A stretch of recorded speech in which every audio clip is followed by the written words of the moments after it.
am I doing this? Alright, I really didn't want to make this, not really.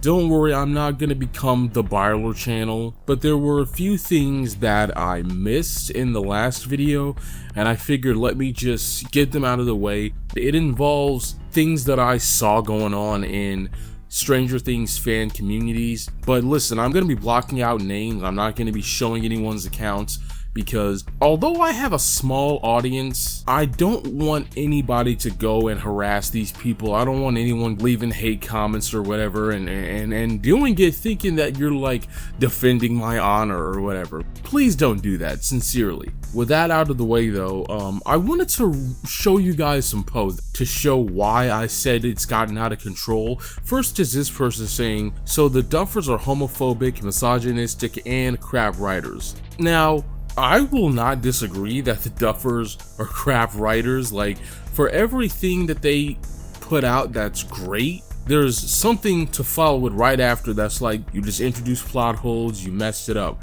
That's how they do stuff, you know? But to call them homophobic and misogynistic is ridiculous. Now, for those who hadn't been paying attention, basically this comes from Byler fans just being really butthurt. They're saying in particular that the Duffers are misogynistic and hate women because they had Elle sacrifice herself. And there is so much to get into just with this, but for those who might not know, in the very first season of Stranger Things, 11 was supposed to die. She was going to sacrifice herself at the very end because Stranger Things was supposed to be an anthology series. And Netflix loved it so much, they were like, okay, but how does she come back? We need more of this. And so the Duffers, they were just like, okay, we'll just pick up right after and make this happen. And Netflix was like, give us more of that. Point is, 11 was literally supposed to die in the first season. So, like, I mean, is that misogynistic? They're saying that 11 was, you know, abused and experimented on as a child, and she went through so much, so therefore it's like sending a message to women that if you're abused, you just need to die. It's so stupid. But the thing is, they have female characters that are written not much differently from male characters, okay? Like, just take the moms. Joyce and Karen are freaking awesome, okay?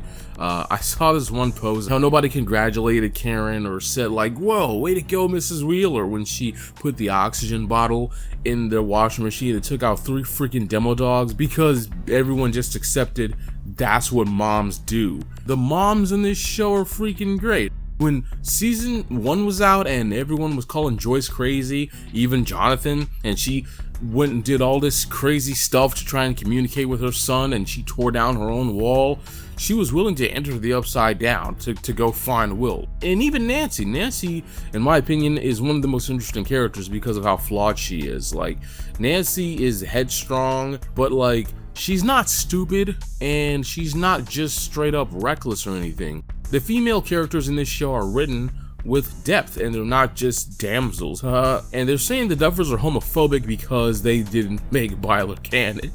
That's it. They're saying, oh my god, you didn't give us Byler, so therefore you hate gay people. Then there's this claim that season 5 took a dip in writing because of Ross Duffer's divorce. I'm gonna keep it real. I was not able to find a single shred of evidence that his ex-wife even was a writer.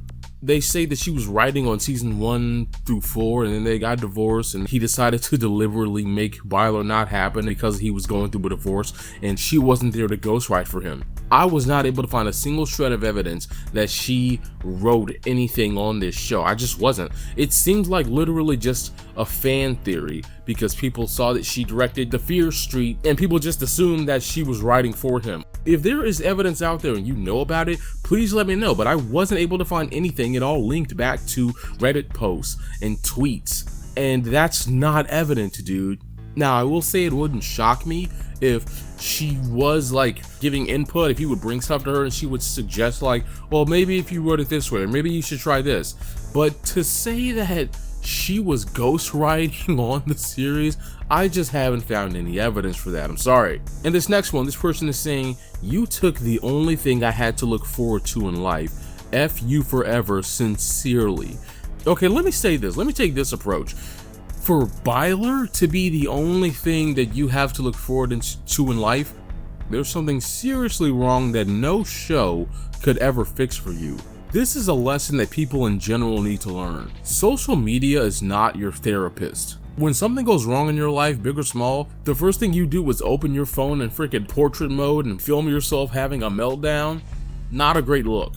But media in general isn't your therapist either, okay? There's nothing that any show or social media platform can do to fix whatever is wrong in your life. And I get it, some people, they just have it as an outlet and a coping mechanism because their actual life, their circumstances just really get so bad that they need that escape. But you're still not dealing with it in a healthy way. For a fictional ship between two teenage boys because they didn't kiss, your life is now ruined and you've got nothing to look forward to. You have problems that this show and Twitter will never be able to fix. And I'm not just trying to sound like a judgmental douchebag. I'm genuinely saying you need to seek external help outside of that, because that's deep. The last one I'm going to show is this person saying this is why society is regressing. Thanks a lot. Alright, so I'm not going to play stupid.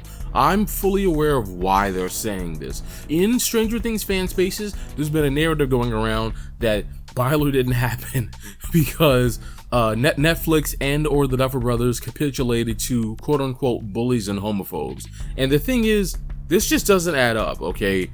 They wouldn't have included gay characters at all. Society is not regressing because of Byler not being canon, okay? This is what I'm talking about with social media addiction and people having problems that are deeper than any platform or any TV show could solve. You could blame it partially on Netflix, I would say, because from what I understand, they implemented some sort of mandate for the whole second screen thing of requiring writing in shows to have like a downturn so that they can accommodate people scrolling on their phones and not really paying attention. But like, you can't blame the regression of society on Stranger Things season 5. That's just not accurate. That's not fair. You're not being reasonable. Now, it is weird how they made Vicky's and Robin's relationship ambiguous, talking about we're gonna leave that up to the fans. That's stupid, but the thing is, I honestly see that there is a logical explanation here, and I'm not running defense for the Duffers. I'm just telling you what makes the most sense. They shot basically the equivalent of 8 movies in the course of 1 year. They wrote a chunk of it, then started filming. They were writing the ending as they were filming other episodes. And it's easy to see that they were coming up with things and not thinking about how it affected the rest of the story. So Vicky and Robin not being mentioned at the end, they probably were just like, oh shoot, we completely forgot about that. We'll just leave it to the fans, just like they did with 11. We're gonna keep her fate deliberately ambiguous, even though there's no way for Khaled to have survived that gunshot. The Duffers just missed things because they were trying to do too much and they had a bloated cast with 1 billion characters to manage. The biggest example of this is the Street Fighter movie. When you have this many characters, the story is gonna suffer because everyone is not gonna be able to have a solid role in the story, contributing to the plot. They wrote themselves into a corner and they didn't have the dexterity or the smarts, I guess, to get themselves out of it. And Robin and Vicky's relationship is one of the casualties. Like I said in the first Byler video, the Duffers kinda suck at their jobs. They're not great writers. Honestly, sometimes I hesitate to call them good writers. The last thing I'm gonna address is at the end when I showed a bunch of different pieces of media with positive LGBT representation. I forgot to include the Owl House. I was gonna put the Owl House up there instead of Carol, because Carol is just a film adaptation of The Price of Salt. I guess that's it. That's all I have to say. I hope that I don't ever need to return to this topic on this channel and I can just get back to talking about Disney shows and other goofy stuff like that. Yeah, I'm out. Thanks for watching.